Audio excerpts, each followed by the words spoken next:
Ian Kahu. It's number 74. Grabe, padyakan! It's number 74. Grabe, padyakan! Padyakan! 74. It's number 74. Grabe, padyakan! Padyakan!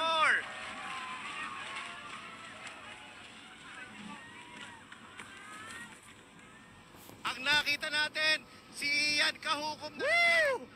Ian Kahukom na naman ang ating nakita. Let us see. Let us confirm. What Kung siya a finish! Siya uli, mga kaibigan.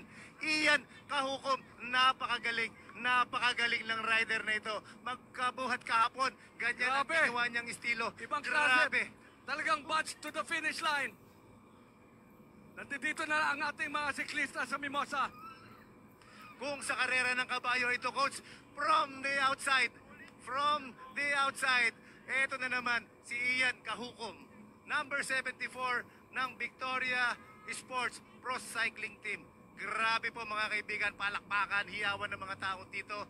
Back-to-back stage win, Ian Kahukom ng Victoria Sports. Pero mamaya po, yung official, aalamin natin kung siya nga po talaga nakakuha. Pero from our point, ang nakita natin, si Ian Kahukom, number 74. Alam mo, ang panalo talaga dito, yung mga nandito sa finish line no? Ang ating mga kababayan, ibang klase talaga yung drama. Yung may kita mo yung padyak, tapos kung sinong magtataas ng kamay, no? Tapos hinuhuli ng ating mga photographer, at sinusubukan nating mailabas, no? Ang drama talaga sa ating